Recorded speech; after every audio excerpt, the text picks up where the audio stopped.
Série Física Antiga e Clássica, temporada 6, Física Clássica, episódio 1, o tempo clássico.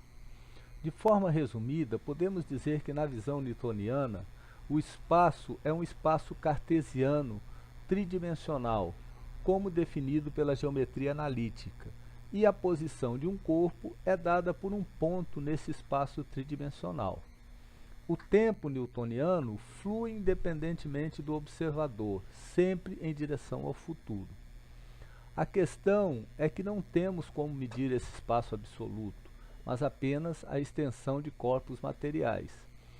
Menos ainda o tempo absoluto, apenas quantidade de ciclos conhecidos e a comparação entre ciclos maiores e ciclos menores. Então, hoje utilizamos espaço e tempos relativos, baseados em padrões de medição. O tempo e espaço absoluto são apenas ideias que, se não foram aprovadas, também não foram refutadas, sem que se tenha conseguido conceituar, muito menos definir com exatidão. Quanto ao espaço, temos um método padrão e formas indiretas modernas de medi-lo, como o laser, que facilitam a medição. Então, nesse texto, nosso espaço medido por um padrão físico é a distância medida de corpos sólidos, seja a rampa de Galileu, uma estrada, uma torre, etc.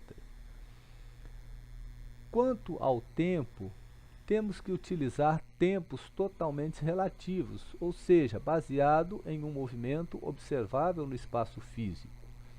Vamos começar pelo nosso tempo relativo básico, o dia, que corresponde ao intervalo de tempo que o Sol demora para passar 2 vezes pela mesma posição no céu, quando observado da Terra. Os múltiplos são calculados para movimentos de maior ciclo, e os submúltiplos são dados por divisões simplificadas, como o relógio solar ou por oscilações de mecanismos inventados pelo homem. No caso dos múltiplos, o ano era conhecido já no Antigo Egito, pelo nascer helíaco ou nascimento heliacal de Sírius, que é o momento em que Sírius torna-se visível no horizonte imediatamente antes do nascer do Sol, estando suficientemente afastado para que não seja ofuscado pelo brilho do Sol. Este ano é de 365 dias, exatamente como o nosso ano atual. Temos um múltiplo menor, de 28 dias, que é o ciclo da Lua, atravessando suas 4 fases de 7 dias cada. Estes ciclos não são múltiplos inteiros. Por exemplo, se somarmos 13 meses de 28 dias, 13 ciclos da Lua, obteremos 364 dias, faltando um dia para completar o ano de 365, marcado por Sírius. Não entrarei em maiores detalhes por não ser a minha área de especialização astronomia, mas tive apenas a intenção de mostrar esses tempos marcados pelo Sol, um dia, pela Lua, 28 dias, por Sírius, 365 dias, que ainda utilizamos, com uma correção, inserindo-se a cada 4 anos, um dia a mais, o dia 29 de fevereiro, nos chamados anos bissextos. Falamos sobre o múltiplo do dia e falaremos agora dos submúltiplos do dia.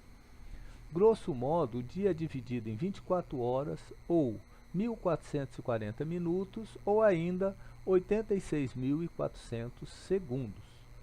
Com a crescente complexidade da sociedade e suas tecnologias, se tornou cada vez mais necessário relógios mais precisos. Pode-se pensar que estes relógios sejam mais precisos porque estariam oscilando em intervalos cada vez menores e sem variação mensurável, dando mais precisão na medição de intervalos como segundo, minuto, hora ou maiores.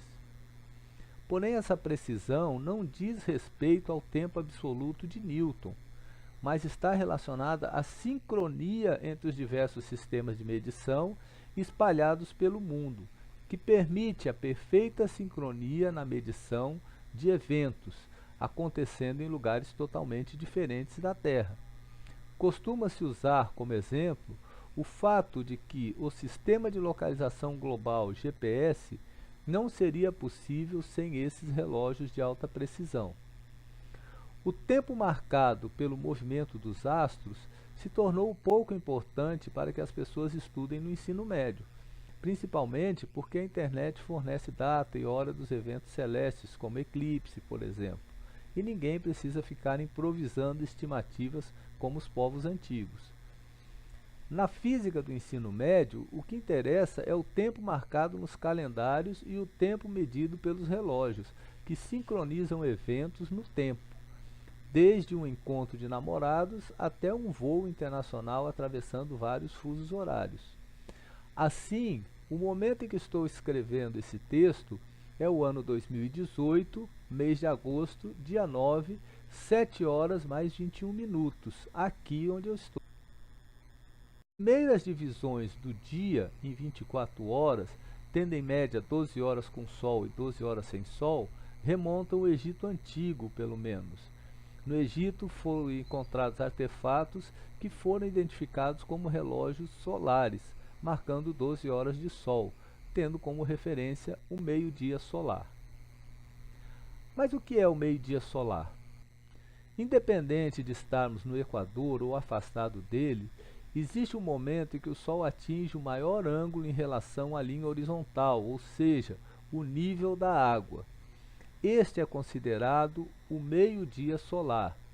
Um dia será o período transcorrido entre duas passagens consecutivas do Sol por esse ponto de maior altura em relação à horizontal. Uma das primeiras atividades de física do ensino médio poderia ser determinar no pátio da escola, por exemplo, os pontos cardeais norte, sul, leste e oeste, utilizando um gnomon e mantendo como material didático para explicar a passagem das horas conforme a passagem do Sol. Isso é tornar o fluxo diário do tempo algo mais concreto aos alunos, bem como as orientações no seu local em relação aos pontos cardeais. Seria a construção de um marco zero da escola, com um relógio solar. Os alunos perceberão que o meio-dia solar irá variar ao longo do ano em relação ao relógio de precisão.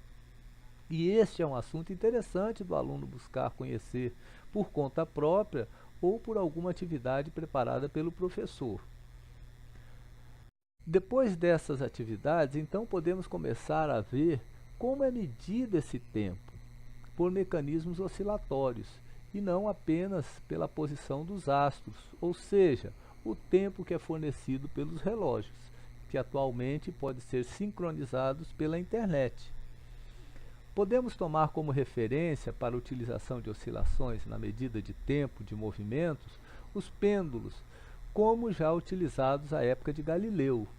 Assim como era difícil observar movimentos celestes que se repetiam apenas em muitos anos pela sua lentidão, também era difícil comparar movimentos de corpos terrestres em queda livre, por exemplo, pela sua rapidez. Consta que Galileu utilizou esferas rolando em um plano inclinado para aumentar o tempo total de descida das esferas e utilizou pêndulos medindo a distância que a esfera percorria desde o início até completar um determinado número de oscilações. A tabela que estamos mostrando, a observação da distância percorrida por uma esfera descendo uma rampa. Considera-se a esfera abandonada sem velocidade no alto da rampa e é medida a distância em cada oscilação de um pêndulo a partir do abandono da esfera no alto da rampa. No quadro apresentamos 6 oscilações. A tabela representa um experimento hipotético baseado em experimentos reais exaustivamente realizados em laboratórios. É marcada a posição da esfera a completar cada oscilação e assim podem ser medidas as distâncias percorridas nesses 6 intervalos observados. Na mesma tabela consta o total acumulado das oscilações e das distâncias percorridas, onde podemos verificar o resultado que Galileu afirma que a distância percorrida por um corpo em uma rampa ou em queda livre é diretamente proporcional ao quadrado do tempo de descida. Mas que tempo é esse? Não é o tempo absoluto de Newton, nem o tempo dos céus, ou seja, da astronomia. É o tempo encontrado por oscilações de pêndulos nas condições atmosféricas ao nível do mar, servindo como referência, ou seja, sabemos quantas oscilações consideradas intervalos de tempo iguais o pêndulo executou a esfera se deslocava, ou enquanto a esfera se deslocava de uma determinada distância medida na rampa. A medida direta e concreta nesse caso é a distância percorrida sobre a rampa. Por exemplo, enquanto o pêndulo faz 6 oscilações completas, o corpo desce 36 vezes o comprimento que desceu na primeira oscilação, partindo do repouso. Entender essas duas formas de medir o tempo aqui apresentadas, ou seja, pelos astros e por oscilações, é fundamental para estudar a física de forma racional. Os relógios atômicos, os outros mais modernos, não serão abordados, pois entraremos, no caso, no campo da física moderna, que não faz parte dessa série de vídeos. Espero que esse vídeo colabore com a compreensão de assuntos que trataremos mais à frente. Peço que curtam, compartilhem esse vídeo e se inscrevam no canal para receber aviso dos próximos vídeos que serão lançados. Muito obrigado e até a próxima.